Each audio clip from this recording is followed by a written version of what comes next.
What are you gonna do? Hello, this is Benjamin Boyce, if you're tuning in. And it's still here. This is Benjamin. And this is just a Q&A. We're going to wait for some eyes to pop up and see what there is to talk about tonight. On Friday, I think there's a Democratic debate going on right now, so I don't know if anybody's going to have the will or tenacity to let go of the Democratic debate and shuffle over to me. And they'd probably be wise in just focusing on the candidates and seeing what Bloomberg is all about. Do you guys have ideas about what Bloomberg's all about? Hey, Harry. Hey, Heimdall. Nothing much cracking. I'm just here. I have a hot toddy because I have some form of totalitis or tonalitis or tonsillitis going on right now. And so I'm soothing the throat with some bourbon or rye or scotch or whiskey, one of those things. I really need to figure out a way to remember the differences. They all come from barrels, and the barrels are usually charred. But I put some barrel fluid in some hot water and lemon and honey, and that's what we're going to do. It's kind of a cozy time with Benjamin Boyce. I do have a song to sing at some point in this evening's festivities. If you guys have any questions, go ahead and throw 3 question marks in the front of your reply, and then I'll be able to see them as questions. But nobody says they want to watch the Democratic debate. I'm willing to just let other people watch it and tell me what happened. If there's some gaffe or snafu, then maybe I'll watch a clip or something. I did watch the State of the Union address. Oh, I'm not the whole thing, probably about 20 minutes of it. That was kind of interesting. This is probably going to be one of those things that you just better not talk about. It's probably just best in my position, in my very unique position as who I am, in my very uniquely sculpted internet persona, is just not really talk directly about President Trump. Because I'm sure there's a lot of people who actively, overtly hate him, and a lot of people who actively, overtly love him, and a lot of people who, have a lot of different range of opinions on it. Because gender is not a spectrum. But politics is, at least our emotions towards politics. And but I was just there were some things in the State of the Union, Donald Trump's State of the Union, from President Trump's State of the Union from earlier this week, that I groved with, but I really didn't like the amount of othering. He keeps on doing this thing where the people that we're against are really, really bad, or these other people are really, really bad. I'm like, there's a possibility, see, I already got a downvote. You just don't bring up Trump. There's a possibility to be independent and to be free and to be a beacon of awesome individuality without necessarily relying over much on the negativity of other entities and I really would just like that to be gone. I just think it's lower. It's calling upon lower aspects of our humanity. But then Nancy Pelosi, sorry, really sorry. I didn't mean that as a racial slur. Nancy Pelosi, that tearing of the State of the Union was absolutely ridiculous. And I really appreciated, just scroll through Twitter and all the people who are defending her are talking about how everybody's triggered by that. But all the people who are supposed to be triggered about that were just calling her a petulant little child. So it really, I think it just backfired, with whatever is going on, with the Iowa caucus, that was a total snafu. The impeachment, party lines, both sides, the Democrats wanted them gone, the Republicans, except for a few people, are no, we're not going to play this game with you, And I understand that there's a lot of complexities that I don't understand. I understand that much. I think it was a political maneuver, and I really don't think that. I think it was bad form for the Democrats to, just trying to make up for the fact that they lost in 2016 and doing this whole, spending millions and millions of dollars on this impeachment that they knew that wasn't going to really go through, But anyways, failure after failure for the Democrats this week, and it's just really underlining for me that this is a party that I put a lot of stock and faith and hope in. And that was completely dashed 4 years ago during the whole Bernie debacle. And, like the way that the DNC treated Bernie and the way that the New York Times and CNN treated Bernie and treated Trump was just like, it was so egregious. I was like, you guys are totally ridiculous. There's no way that I can at all stand for what you guys are doing. Like, okay. And then Evergreens happens, like right in my face. I'm like, there's no way that being on the left is at all tenable right now until the left does a very deep inventory of what it's really about, comes together, says, okay, do we want to be radical? Do we want to be identity politics? Do we want to be a shell corporation for neoliberalism? I still don't really understand what neoliberalism is. At some point, I will get somebody on who can convince me that neoliberalism isn't just another boogeyman. But at this point, I just see it as another boogeyman. It's like, okay, we don't like Costco. We don't like Amazon.com. We want fair taxes with the corporations. There's little policies that I agree that the left side of things could be proposing, but there's something going on where they don't want it. There's just total absolute chaos right now, and it's not really even upsetting right now. I'm just gonna let the shit show happen. Hopefully, there's some sort of lightning rod within the party, some sort of personality comes through and says, okay, we're going to clean things up. We're going to clean things up. We're going to get our act together. We're going to figure out what people want. We're going to figure out the best way of going about messaging that to people and affecting that for people. And maybe that's too much to ask for. Maybe we should just let chaos reign over the entire world. I don't know. Again, this is just me rambling. I am not an expert in anything except for being able to attend to where somebody that I'm talking to is. Like, I have a very small level of expertise on anything beyond the interpersonal. Like, the interpersonal is my domain, and I understand that. But when we get into political things, I understand that I'm not here. I don't expect you guys to agree or to disagree with me. And furthermore, I really dislike agreement and disagreement. So I probably shouldn't even talk about that. I was just rambling while people are showing up. Little Red Book, thanks for the super chat, says, can't stick around. Just happened to a moment I could say hi and wanted to thanks for all your work. Thank you, Little Red Book. I'm going to read you have like a marquee sign, possibly from a church or a fire department, that reads, next time you're afraid to share ideas, remember someone once said in a meeting, let's make a film with a tornado full of sharks. That could equally be a fire department or a church. Thanks for the tip, Little Red Hook. I hope you have a good evening. Alex asked, Ben was a Bernie bro. I really thought, I'll tell you this, I really had a lot of hope for the tenor of what Bernie Sanders was representing at that point in time. We needed populism was the flavor of the day. And it was either Trump's populism or Bernie's populism. And at that point, I was really thinking that Bernie could bring us together in a certain way. Now I have a lot of qualms and concerns about socialism. I'm really not convinced that it's affordable.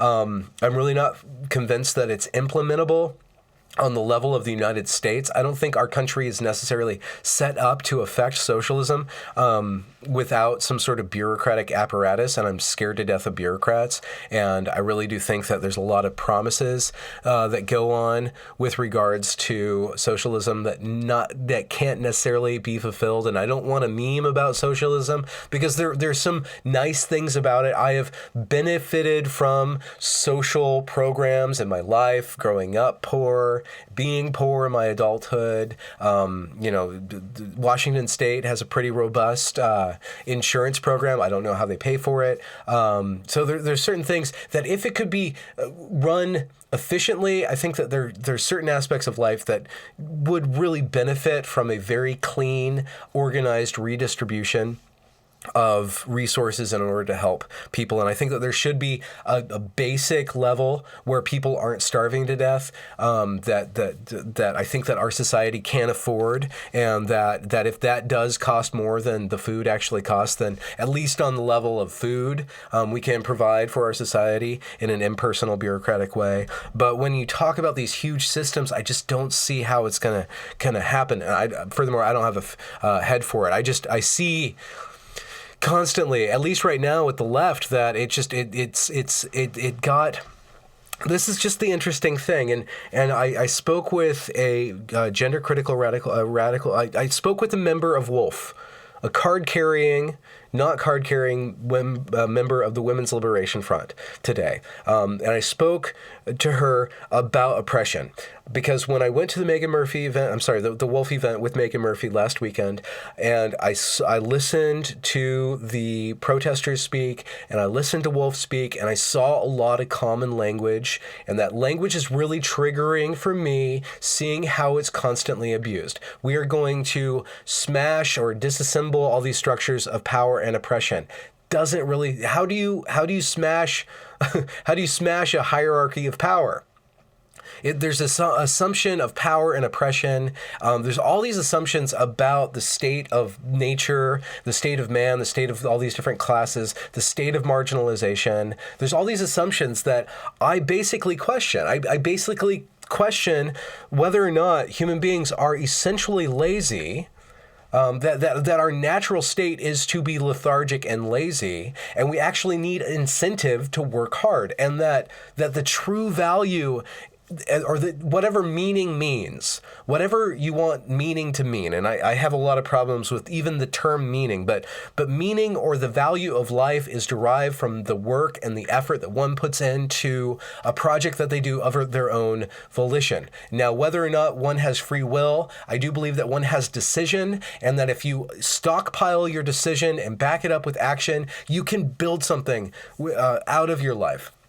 And the people who work really hard get ahead in life. And to take from the people who work really hard and give it to and offer that to other people will disincentivize people working hard, will stir up resentment. And the opposite is if you start to preach to people who don't have, that they have been taken from, and stir up this whole oppression, resentment dynamic. I really have a problem. I have a basic philosophical problem with that, because I've seen it work out in my own attitudes when I give over to resentment and to feeling of oppression in my own life that wreaks havoc, that muddies me, that forms a cloud over my feelings. I can't see into the future. I feel disconnected from life. I can see how that can activate a group of people. Anyways, so I had I had this gender critical feminist on my channel, or I interviewed her, and we really got deep into why feminists base their philosophy on oppression. Why is violence against women the primary thing that they're fighting against? And I gave her a lot of time and a lot of my attention, and I got glimpses of understanding that. I still don't think that that's a full enough view of life to actually contain an ever-expanding, developing individual. I think at some point, somebody has to let go of all the oppression in the world and focus on something other than that, though we need to solve oppression. We need to fight oppression. So what am I saying? What am I not saying? Mars F has a super chat. Not an expert in anything. Come on, bruh. You're a gender studies whiz. I have been getting really down and dirty with the gender studies. It's really interesting. If you guys are, if you happen to be primarily disposed to really not liking feminism, I understand. If it really is something that you strongly dislike, I understand that. If you really dislike gender studies, I totally understand that. And if you, regardless of your dislike for feminism, you still stick around, whether just to figure out what the fuck I'm doing or because somehow I'm getting beyond that. I really appreciate that you guys are sticking around. I think that a lot of criticism's been thrown around towards feminists and from feminists, and I really think that it's time to kind of just build bridges and just like for me, really immerse myself in that, really understand it. I don't think I'm going to get lost with it. Somebody on my video today said that I was sleeping with the enemy, or that they were really incensed that I said that Meghan Murphy was my friend, because Meghan Murphy's a radical feminist, and radical feminists are evil and bad, and they do bad things to men. And that might be true. That might be very true, that there's a lot of negativity that feminists have put into the world. I'm not going to disregard that. I think that the most important thing would be to get feminists to realize that, and they're not going to realize that by throwing that in the face. You have to slowly question them, figure out if the unintended consequences of some of their rhetoric wasn't necessarily intended, if they're essentially good people that have a cause, and then at what point does that cause have unintended effects. And we can go into the whole red pill thing and the MRA thing. I will eventually get there, but I want to have a strong grounding on my own terms with feminism, with gender studies, because essentially, I was thinking about it the other day. I go back and forth. Gender is a very sacred concept to me, but it's very sacred in terms of almost in a literary fashion.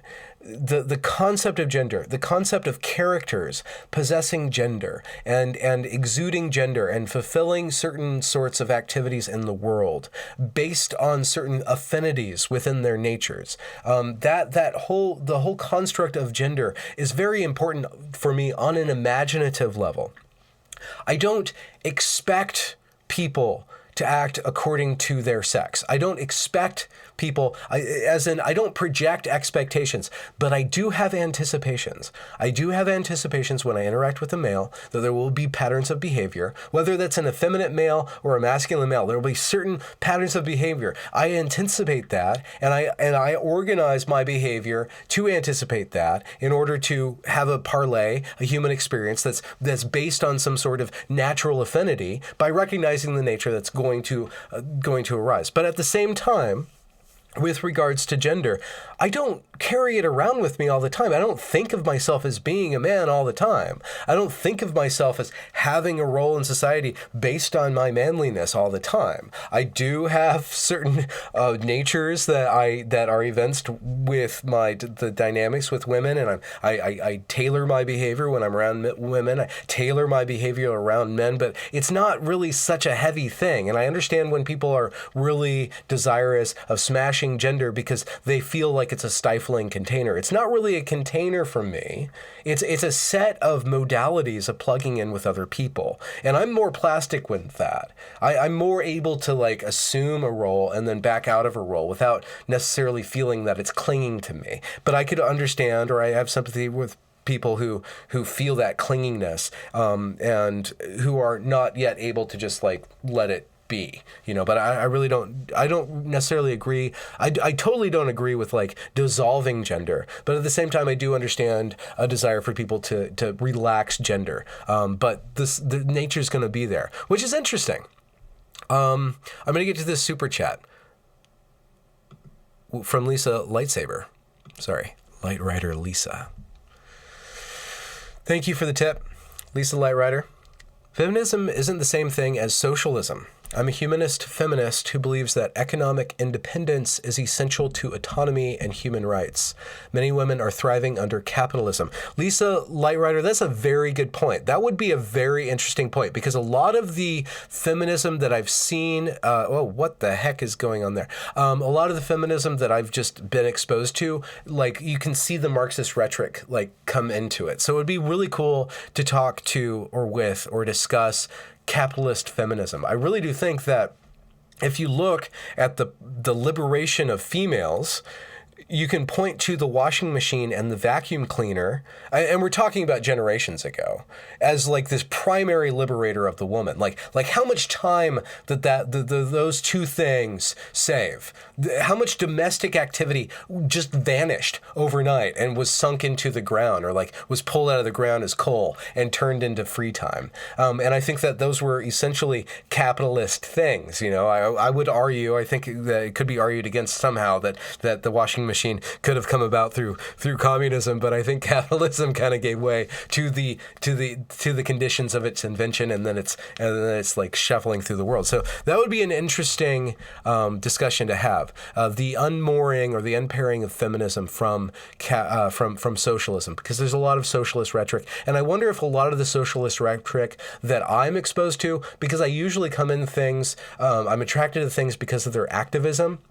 And activism in the West at this point in history is essentially Marxist, and a lot of vestigial Marxism going around in the phrases that they bang around, dismantling hierarchies of power and oppression, and infinite critique. You Little Devil says, I really need to take a drink, but people are listening to me. Taz, you little devil, says, interview a trad wife. Nobody hears from us anymore. I was going to have a trad wife on, but I think she's having a baby right now. I'm in trouble, guys. Like I said, I have this throat thing going on. I'm going to need to run out and get a lozenge really quick, but hopefully, yeah, I will get a trad wife. They keep on having babies, though. Trad women. There was this cool little Becca Lewis, who's the inventor of the guilt by association on steroids and applied to the YouTube community data and society report on, the alternative influence network that came out, I think, in 2018. She posted a couple weeks ago a critique of an article about trad women, and she just went off about how trad women are white supremacists. And unfortunately, she phrased it wrong, because there is a portion of trad wifeism that I'm sure has white supremacist overtones or undertones or explicit tones or just tones of white supremacy. But the way that she phrased it in this, like, she's just gonna critique anything that falls outside of her ultra progressivist mainstream worldview, like avant-garde of the status quo. Becca Lewis, well, it's the phrase that I came up today. We're on the left side of now, but the right side of history. Like a mainstream progressives, like the enforcing of the status quo progressive kind of people. Always problematizing that stuff. So, but she said something about white supremacy and trad white women and like how it's a betrayal. Like it was almost like there's so much animosity to anything conservative, to anything that used to be normative, because the new normal is smashing the binary. The new normal is bringing down all the normativity things. So that's the normativity, is like this constant state of redress and undressing of all the status quos, and it just adds up into this infinite bile, this frothy infinite bile that you're like, what are you actually doing? Why do you have power? Why do people quote you? Why do you have the institutions backing? Well, the institutions overrun with people that's working in their favor. There are some people who would say that the people who promulgate all this negativity in our media aren't necessarily hell-bent on destroying society. They just want us pitted against each other because it works in their favor if we're working against each other. And that might be true. And that might not be necessarily a Marxist statement. Like, where's the solidarity now? Where can we find solidarity? And where is it being smashed and promulgated?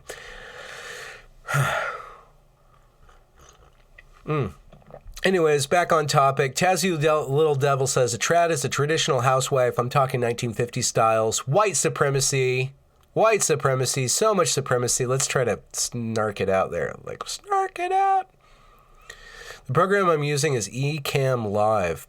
If you guys want to live stream on your own channels, Ecamm Live is what I use. There's a couple settings that are funky with it, but it's the most feature-rich paid application for this sort of business.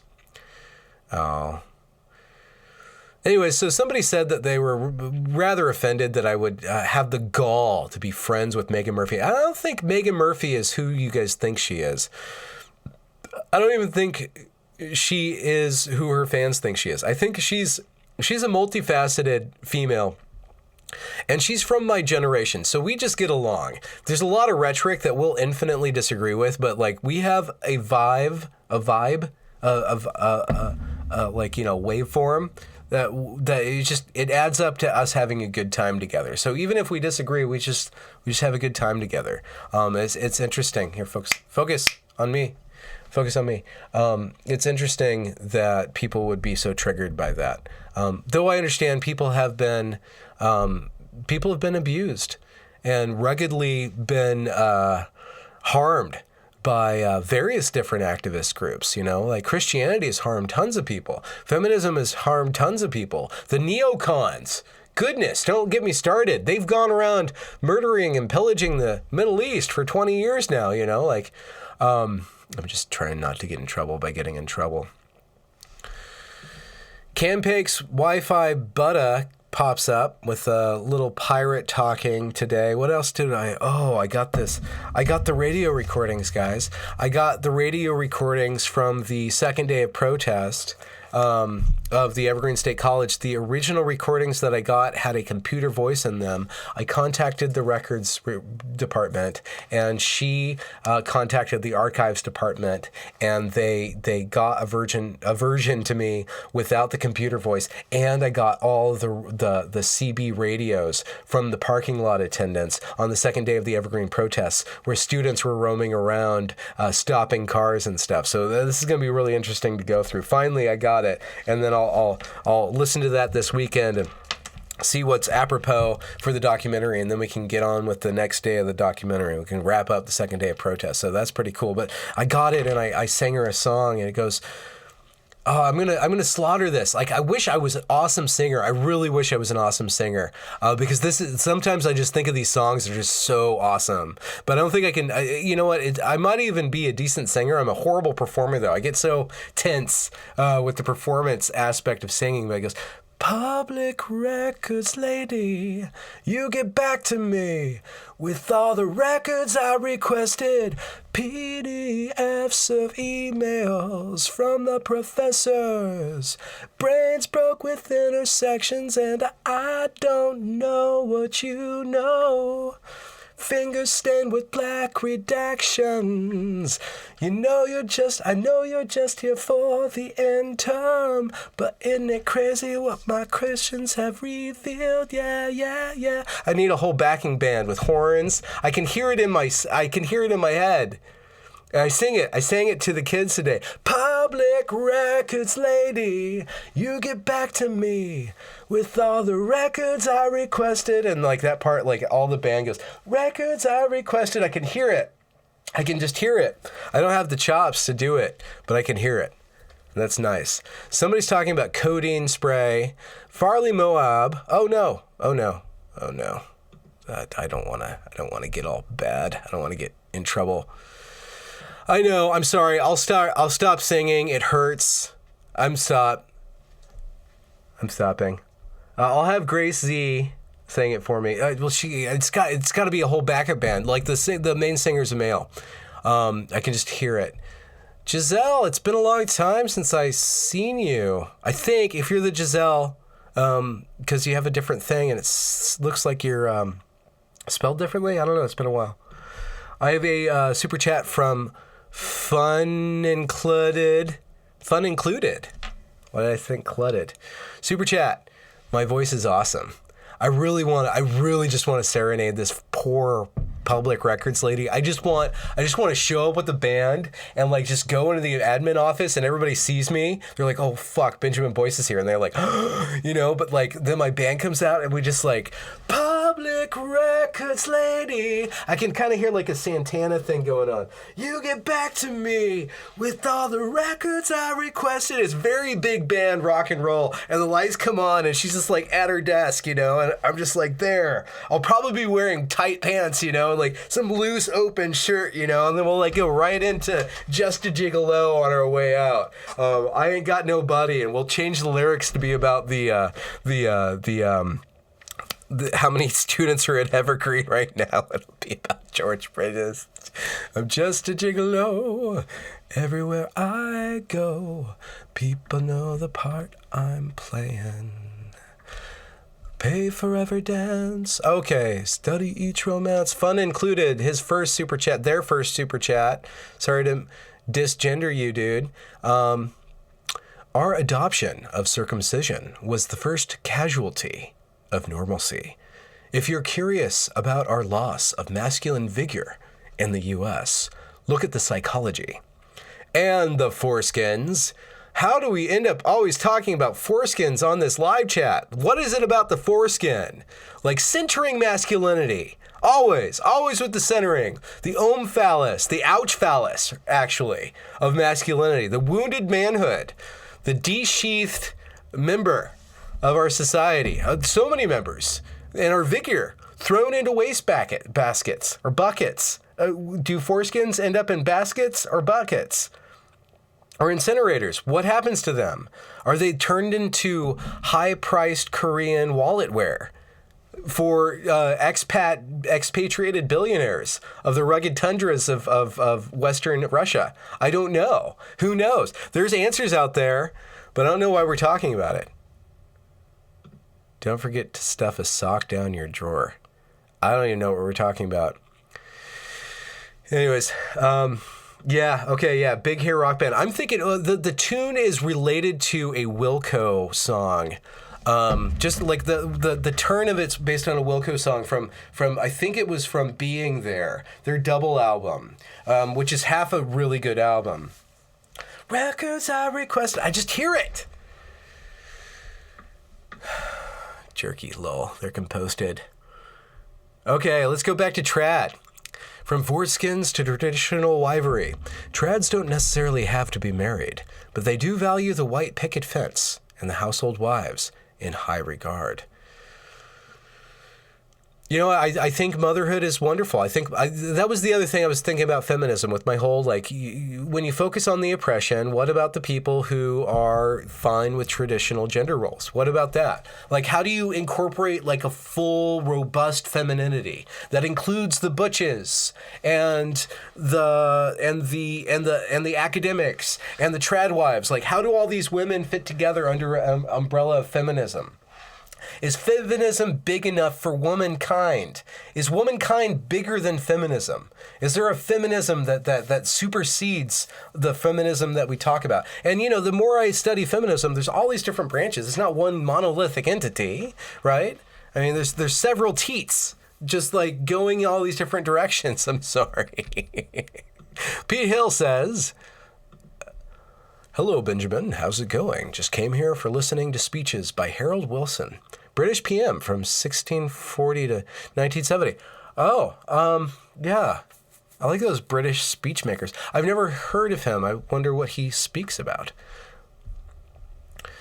Foreskins and trad wives. How do those two things, how do we put those two things together in a title that's not obviously about trad women and foreskins? That's the question. Do you guys have any questions? What shall I talk about? Oh no, dead air. What do we do? Run to my fiction? I don't want to expose people to my fiction. Tell stories. What are we talking about? What are we doing? Do you guys have any questions? What am I talking about? Let me go over here. Okay, let's talk about fiction while you guys come up with a question. So this is the Blackbird Variations 5, which is actually the third Blackbird Variations, or the fourth Blackbird Variations. The first Blackbird Variations I wrote in 1996, and it was about this shadow and this little girl. And the shadow comes up to the little girl, and they start having conversations, and the girl keeps on asking questions, and the shadow can't answer her, so he has to keep on switching genres. So it's like this, I wrote it by hand, it was illustrated, and I just explored all these things. I was 20 years old, I was seeing visions, I was constantly just seeing visions in the world, and I was just seeing all the symmetry in the world and stuff. Anyways, and then in 2003, after an extended period of not having a self, I lost myself for a while. I had this experience that kind of broke me down, and I had to be rebuilt. And part of that rebuilding was I met a woman that I got along with, and we moved in together. And I rewrote the Blackbird Variations from the ground up, and it was this huge, impossible to complete tapestry of all these different stories interlacing into all these different stories, and stories within stories within stories, and then repeated with this mathematical formula. And I got to chapter 6, and it completely shattered, and it broke me, and I had to start all over. And then And then I wrote like 2 or 3 more novels. And then like one summer I was bored. So I wrote I just had this idea of like this story, this untold story that I thought of, but I never could tell. So like I kept on trying to tell this story, but I never told it. So like I died and the story was just there. It was in the corner of the room. And it kind of just like, it started to decompose in this weird way. Its plot kind of became threadbare and its characters became like wooden and cardboard, and all of its aphorisms became cliche, and it just like started to melt, but it couldn't die for some reason. This untold story, there was something in it that held it together, and it kind of just like floated out of the window, and it kind of just latched onto this lamppost. And it just like, it started wondering, why do I not exist? Why am I still existing? Why am I still existing? The only thing that was left of its story was this question mark, like this lopsided question mark that just kept on spinning and spinning and spinning and spinning. So the untold story was on this lamppost, and like 100 years go by, and like it's the future all of a sudden, because for 100 years from now is by definition the future. I don't know if you know that. And in the future, there's still that lamppost, and there's still this bus bench, and then there's this girl named Macy Vermillion who's trying to take her narcoleptic cousin to this thing called the Museum, where it's like this virtual reality museum where you could actually... Let me just, in the future, we lose contact with material reality. We can no longer believe in material reality because we're so uploaded, but we still, because of some treaties that we had to form with these entities that live in the astral plane, we still have to exist in a material universe. So we have all this technology plugging us into the world, but we can't actually touch any artifact, any piece of art that was made in the world. We can't actually touch with our raw senses, because it's too powerful. Now physical art is too powerful, so we have to code it with all this stuff. But in the museum, you can go to this museum place in the future, and like you go into this chamber that sprays you down with this weird treatment, and you can interact with actual art. So Macy Vermillion's trying to take her cousin to the museum, but they keep on getting interrupted in their way, and they eventually get stuck on this bus bench. And Macy's working on her homework, which is called a panthology. I'm so sorry I'm talking about this, but Macy Vermillion's trying to write her story, which is a panthology, which is panthologies where you take all these stories and you put them into this machine, and it makes a single story out of whatever stories you put into it. So she's working on her homework. Odysseus falls asleep, and she asks him for a story.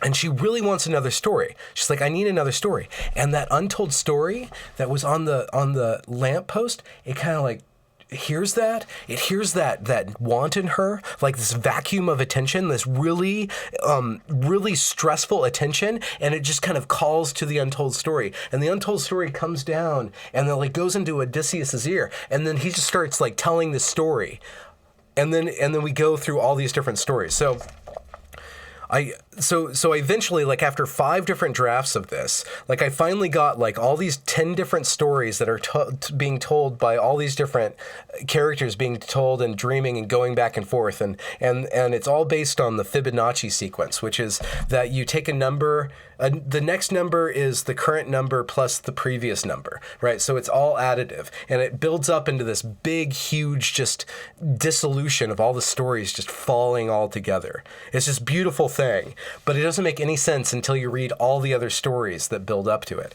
So that's the problem with all of my stories. Every one of my books doesn't make sense unless you read every other book. That's the total problem. That's why I need to wait 10 years to publish it all, so that I understand all the stories that the reader understands, and I understand a way to get the reader on board in any given point so that they don't lose track of it, or lean just enough on their suspension of disbelief to go in and get absorbed eventually into like that magnitude of magnetism of all the stories going back and forth.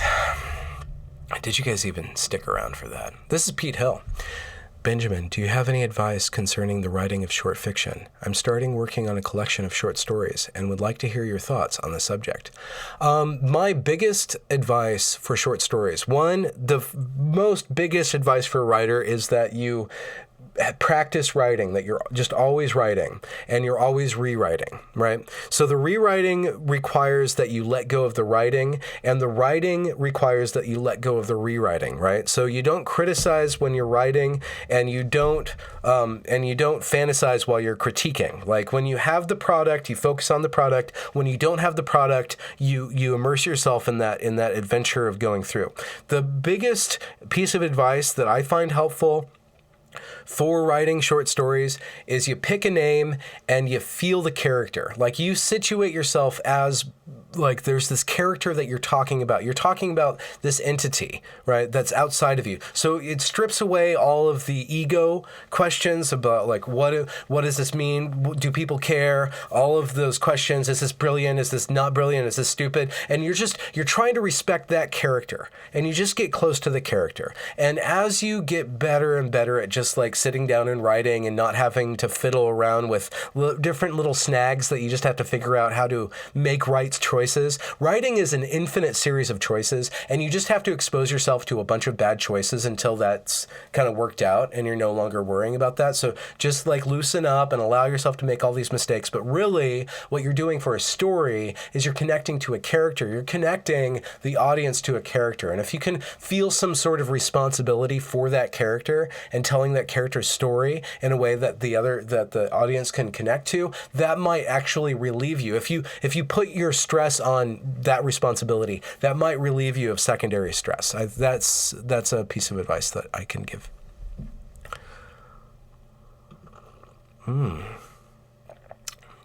Streets of Vancouver asks, you smell digital textual data? What else are you supposed to do? Lick it? I mean, how many pieces of your tongue? That by the way, I just showed you a yellow tongue because I've been sucking on these honey lozenges from like some sort of like mountainous climb in a socialist country in Northern Europe. So I have like this stain on my tongue. Anyways, I don't know what else you're supposed to do with textual data. I mean, you can like lick it with your eyelashes. Maybe if there's like weird little taste buds in your eyes, and like you can just have the flavor of text. That might be a way of ingesting text in a sensual manner. Mary Ratliff says, masculine in mechanism and nature, not participants. Linear movement in masculine. Circular movement is masculine. Linear movement is masculine. Circular movement is masculine. What would you say is the feminine movement then? I'm eccentric. Again. Oh, Jen Bottle says, just got finished with two horror short story collaboration with my sister. GG, Jen Bottle. I wonder how scary they are. Oh, I have to do a movie about Midsummer. That's something I have to do. I have to do the Evergreen thing. I have to do that Midsummer movie. I would like to get back to writing. I'm thinking the next step is to find a source of funding and do more live events and work with a filmographer and go to live events and then do what I did with the Wolf Talk. And like simulate a conversation and like do more journalism like that. Not Gonzo style journalism, but like more like not just showing up to the protest, but really investigating all the aspects and then cutting it in a way where you get like this sense of like fulfillment of like seeing these two things or getting a feel of being there more than just from one direction, and not necessarily have to do the whole Gonzo thing with the Antifa and the Patriot Prayer Rally stuff. I'm not really interested in the rally things, but I like that there was a lot of content. I really liked in the Wolf video that I did that there was so much content, and you could really see just how baseless were the accusations of the anti-Wolf people, and you could see the other tenor and the arguments of the Wolf people. And like, I agree with the Wolf people up to the point where I start having questions with them. But it was really weird. Did I say this? I left this out of the video.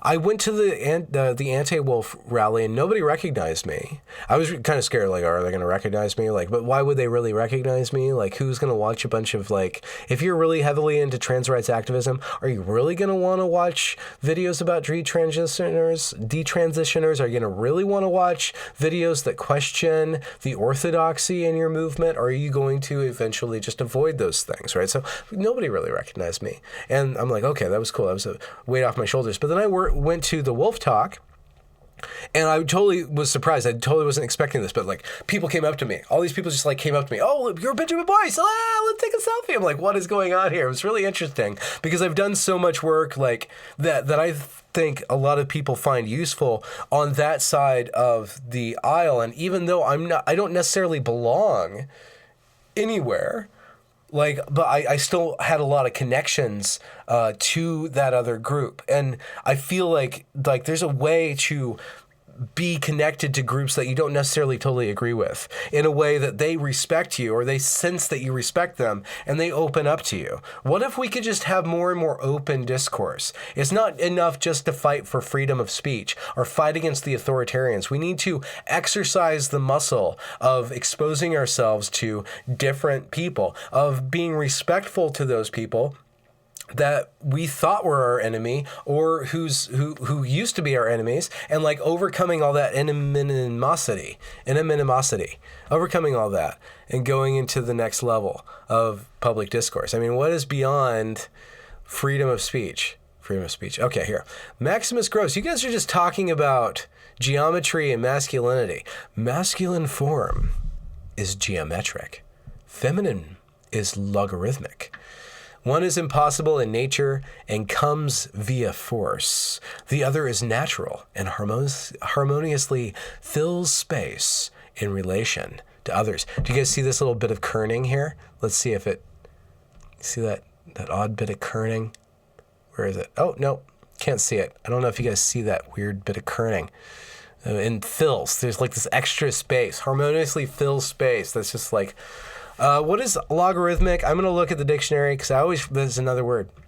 I don't know what logarithmic means, and that's how stupid I am. Rhythmic. Shoot.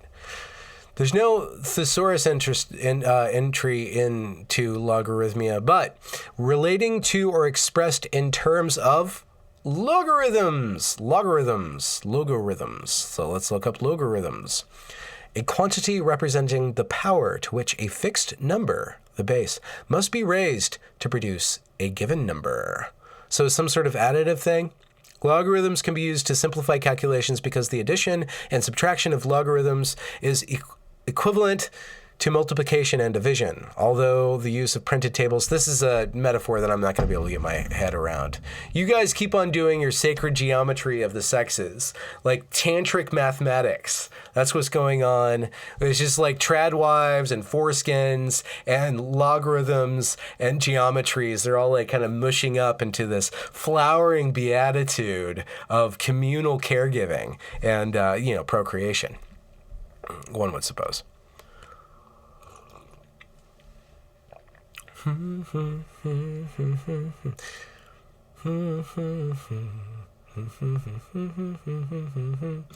Oswald Spengler. Are you familiar with Esalen, Findhorn, or Lindy's Farron Institutes? That sounds like a bunch of steroids. Never heard of those. That is a really weird cone head Richard Spencer you got there, dude. Never heard of those groups. Tantric mathematics. Let's raise each other to the power of us.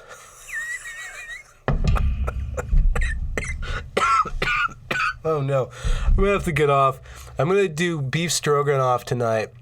What are you guys having for dinner? I'm gonna have beef stroganoff tonight. I was gonna go down to Portland, but I'm worried about my throat, so I'm gonna spend time inside. Super chat. Yes, Canadian.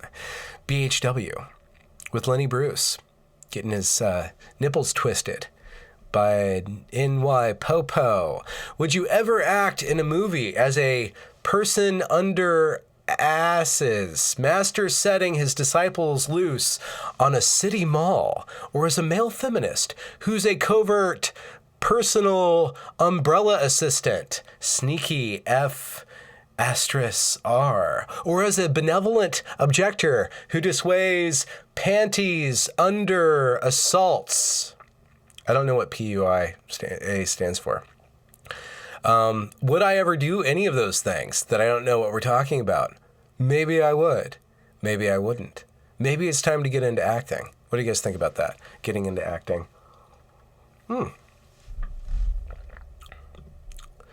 Tracy Lawrence says, Lindisfarne, named for a monastery in England that was sacked by Vikings.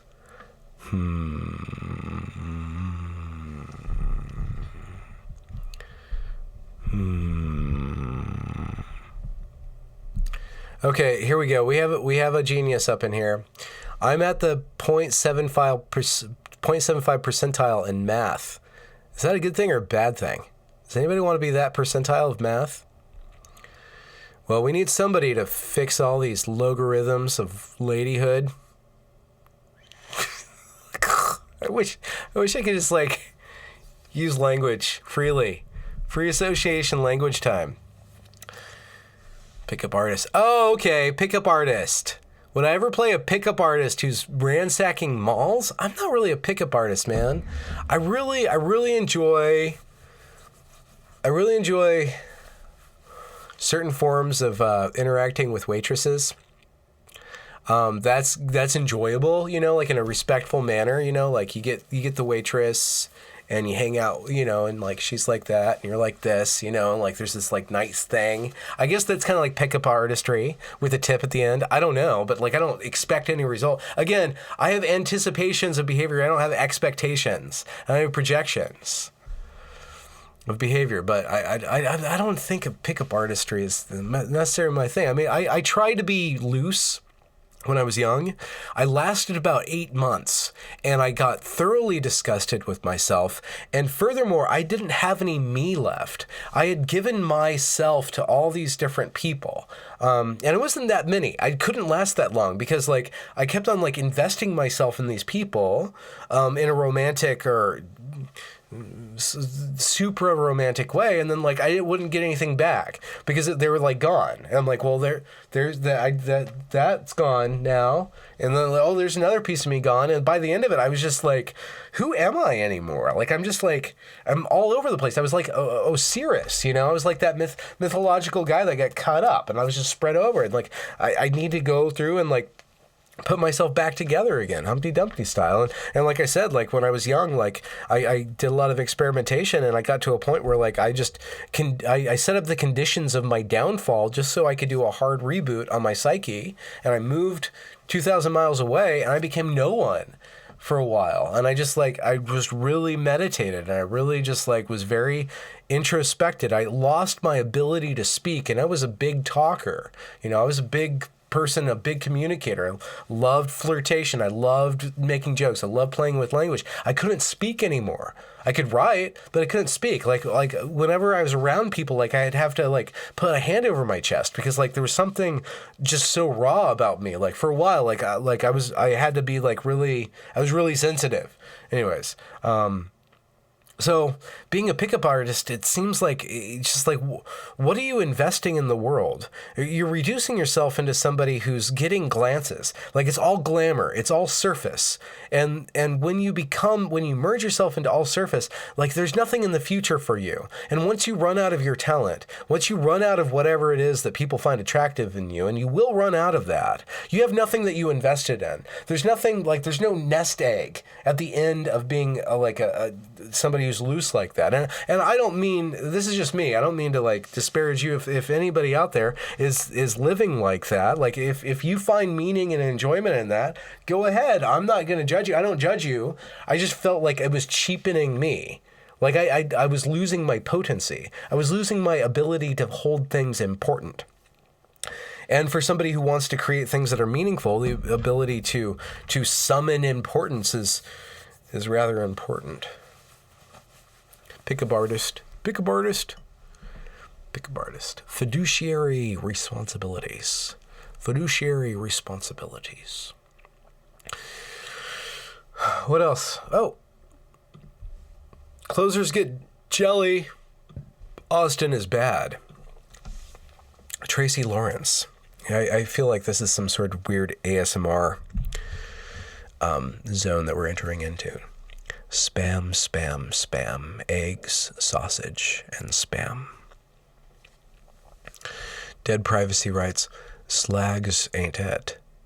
Duddy Oors. Wow, this is some pretty amazing poetry you guys got going on. Access Winder, mentions me specifically. Now, this is the episode of The Life of Benjamin we were all waiting for.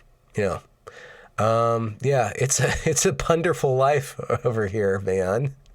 Walking out on the eggshell lane, tripping over the branches of my shattering mindliness. Benjamin being all smart and logical. Transbra, online podcast. You guys are great. I really appreciate your work, Transbra and Mars. Oh yeah, we're back to the foreskin thing, lost his potency. Sounds like a personal problem. What about the potency and the virility of the American phallus with the shedded of foreskin? We need to reserve our strength for the future when we have to be embattled less with the loss of our potence. Benjamin, where do you see yourself in 10 years? I don't see myself in 10 years. I don't exist in 10 years.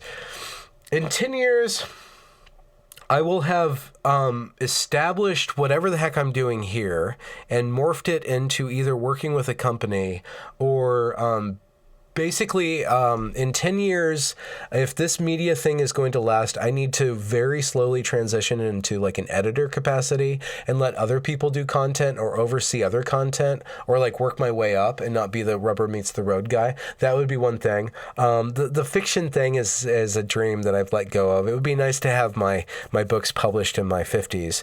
But the 40s, I think for the 40s right now, it's just doing this, developing. I was just thinking about the first year that I was on YouTube, it was a very kitchen sink kind of thing where I just threw everything. I concentrated a lot on evergreen, and then I branched out and I was just trying all these things and stuff.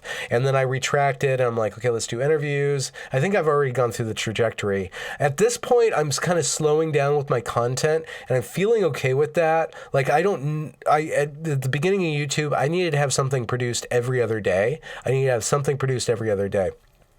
I'm not necessarily at that point right now. I'm kind of trying to craft things and working more on my craft, working more on considering what I'm putting out there, trying to do something novel. And so I think that's slowly going to build into either having a position or forming a collective, or just being a part long term with different topics and being the go-to guy for very specific niche conversations. I think that there's a possibility with my brand growing in such a way that it that it's trusted. It has a certain currency. When I walked into the Wolf panel, there were a lot of people that recognized me. And, beyond that whole, recognition thing, I don't need recognition anymore. I need to know where I'm valued so that I can, really, focus on what do people find valuable, what does the larger society need, what do individuals find valuable, what do individuals find so valuable that they will support me in doing, or that I can gain support in in a normative fashion, in a replicable fashion, in order to build. So I don't know exactly where I'll be in 10 years. I think media has always been my destiny, but we'll see at what point I get shaped or I get taken out or I say the wrong thing and I get canceled. I don't think I'm canceled proof, but I don't see why anybody would want to cancel me. At this point, I think DKK, is that Dutch killer currency? That's a large sum of DKK from Alexander Hendrickson. Thank you very much, sir. I really hope you do cover more live events. Your wolf vid was awesome. Bing! Also, the old sexiest guy was a very unexpected treat. Weird Venn diagram. Dude, he had a great question, though. He didn't ask it in the proper manner. It was very fascinating. There's a lot going on in that ending shot. And not the kid who's I don't know why we're here, why we're protesting. Well, I don't know. It's just showed up. It's just like lipstick, man. It's show up. It's fucking turf. So it's a bunch of turf. That's what we're doing. It's it's Saturday night in Seattle. What else am I going to be doing? It's there's a protest.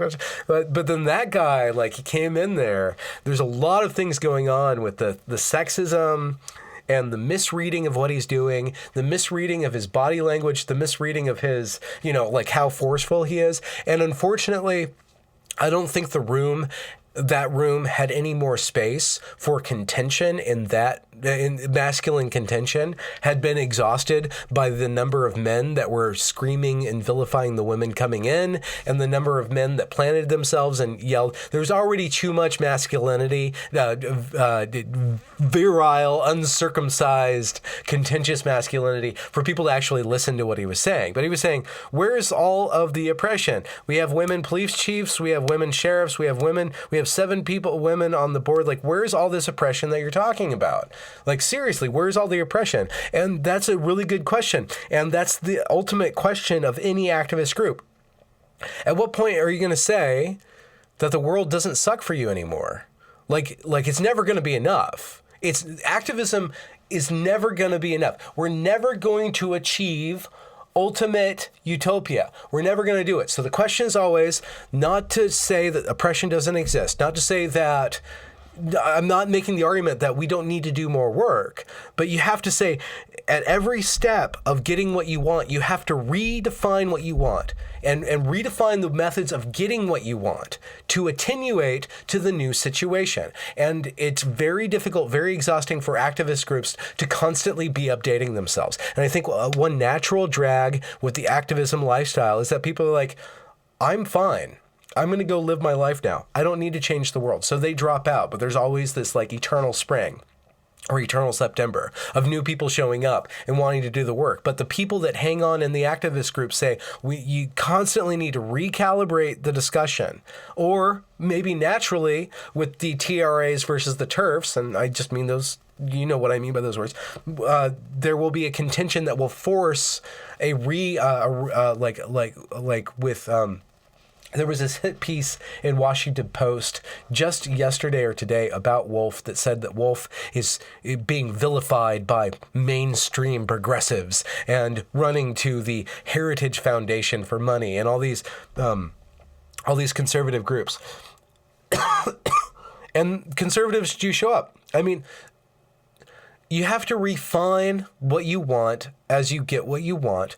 And if you don't do that, you will come to a point where you will be forced to do that by either a threat, like the gift of the TRAs going after the TERFs. I don't mean that as slander. You know what I mean by that. The one gift is that it forces the TERFs to redefine their engagement, to redefine their relationship to free speech, to redefine their, I keep on, the alliances, like say, okay, who's our friend now?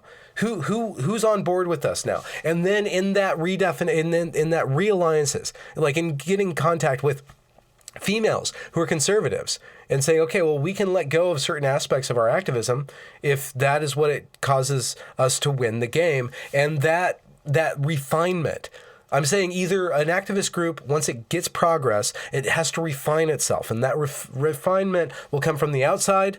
They will deteriorate, or it will come through the inside, either by force or by genius of somebody saying, okay, let's calibrate. It's the calibration caliphate. Take that, ISIS. Toothpaste. Nut balm. Rhino lactose.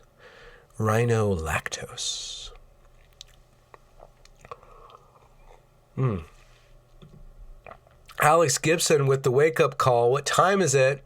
It's 1 hour. I fulfilled my destiny of speaking into your little eardrums, simulating your ocular nerves with my flashy becumbrances of Benjaminhood. I think we can wrap up and go do some dishes, do some of that domestic labor that is unpaid in this house, but would be appreciated by the woman that I live with. Starlit Sky. We were talking today. I'm sorry if I was snarky when you corrected me. You were correct me, Starlit Sky. And I was thinking about that. I'm like, why were you snarky? I should just I should just correct the video when I know I'm going to get called out for making a mistake, or just say, thank you for correcting me. I understand, I listened to you, and not give pushback. I felt bad, like I shouldn't have pushed back on you, but I appreciate your input. Starlet Ski. Y. You guys are still talking about geometry and linearity here. Women being allowed on the front lines was the last useful thing for feminism. Everything else is nonsense. You know, I should actually have, I should have women skeptical of feminisms on, and simulated conversations, simulated discourse, like interview the gender critical, interview the trad wife, interview all the different women in the world. All the women in the world. All the women in the world. That'd be a really long broadcast. Hazmat 99. If you're going to have a hazmat and it's not 100, you better as well get the 99 kind. We are a constitutional trust, legal standard of standing by citizens, constituted legal powers, of authority as sovereign legal authority, not of common law, and privy conceal bar. Hazmat 99 speaks the truth. Don't know what that means.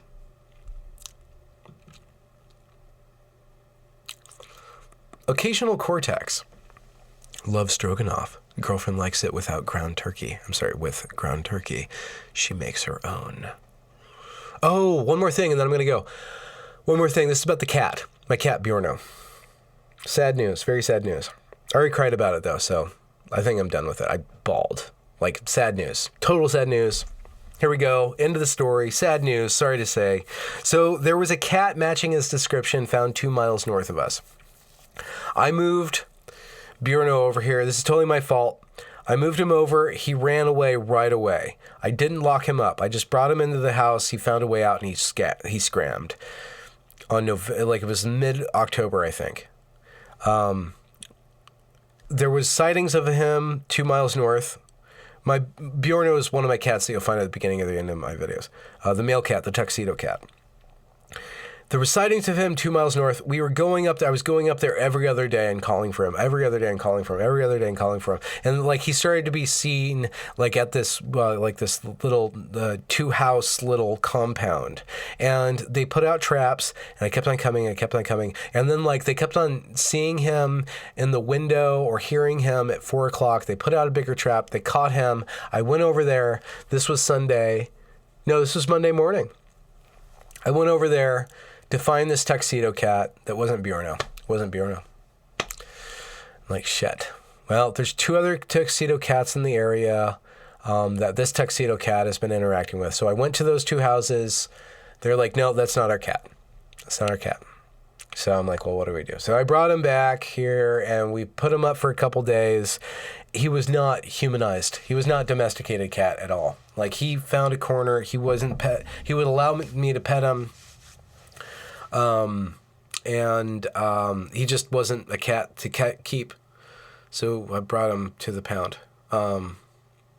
He just wasn't our cat. And Bijou was just not having it either. So, I mean, that basically means that Bjorno's gone. Bjorno's out of our life. He was the most amazing fucking cat. I'm so sorry to cuss. Second cuss of the day. Losing all those Denmark killer kroners for that. But an amazing cat. We got him when he was 5 days old. We nursed him. His mother abandoned him. We nursed him. He had so much life in him. He was so connected to humans. He was basically a dog. We would take him on walks. He would do tricks and do amazing things. Very athletic, very sporty. We'd take a couple of weeks off in the summer and go roam about, and we wouldn't see him, and then he'd come back, very connected to me. We were very connected, and when I lost him, I really lost my, I lost some emotional stability for a while there, and I think I'm back on track, but like he was doing a lot of processing for me. So let that be a lesson to you. If you have a cat and you need to move him and he's an outside cat, you got to contain the guy. you got to contain the cat until he is situated. And if he goes, he goes, but at least you gave him a chance to acclimate to the thing. So that's my sad story. I'm really sorry to end on a sad note, but, like that's closure. So, I'm thinking, gonna get another kitten for the house, and Bijou's just gonna have to deal with that. Cause we can't just have one cat. I mean, she's just spoiled rotten, man. She's like a freaking princess. Like, pet me, pet me, pet me. Oh, look at, oh, it's raining outside. Oh, you're in the kitchen now. Oh, you're going into the front room now. Why are you going to the front room? I want to go with your front room. I'm going to bite your ankle when I go to the front room. Oh, no, there's water. I'm going to push it on the floor. Oh, no. Oh, I'm going to sit on you. No, I'm going to sit on you. And I'm going to sleep. I'm going to sleep. You know, she needs somebody to keep her, keep her a little bit honest. There was another, super chat up here. I think there was a couple. Organic dinosaur. My car runs on you. Super chat $5. Thank you very much. One beer to forget your troubles. Thank you very much. Cheers, you guys. There was conspiracy is the mother of bad thinking, but comparison is the mother of clear thinking. I think that's it. Oh, no. Yeah, DKK. DKK, I'm going to have to look that up. What is 45 DKKs? Is it Democratic Republic of Korea? That'd be awesome! That'd be so cool. Yeah, there was something off about that cat. I could just tell. I petted him. I'm like, this cat is not going to acclimate. It's just not going to be it. Ernestine, your kitty died in May. You kind of think, because I didn't get him out of the cat carrier fast enough with the vet waiting room, and he got scared and ended up going to the heart failure. I'm so sorry to hear that. So sorry. When people, it's easy to not have sympathy for people that lose their pets, but like I really deeply understand. And I get connected to pets. So we're going to have another pet. You guys are great. Sad Stories brought one good thing to the chat, because we just found out we're all pet lovers. We're all pet lovers. Pet your hair, cat. Your fur coat. Don your fur coat. Pet your fur cat. You guys are wonderful, beautiful people. Thanks for joining me in this live stream. If you guys have any requests, I need to actually do some content other than interviews, but I have, if you look at my Twitter, if you know it all, Helen Joyce, who is she's on sabbatical right now, but she's one of the editors of The Economist. I can't think of her, what is she the editor of? Let me check it real quick. Wonderful Irish woman. I almost said Irish broad, but I didn't want to be offensive. Like, I had like such a connection before we spoke. I'm like, I know I'm going to love this woman. And I'll make that live pretty soon too. She is the, where is she? She is the finance editor. She is a sharp cookie. She's taking on gender ideology. She's a mathematics person.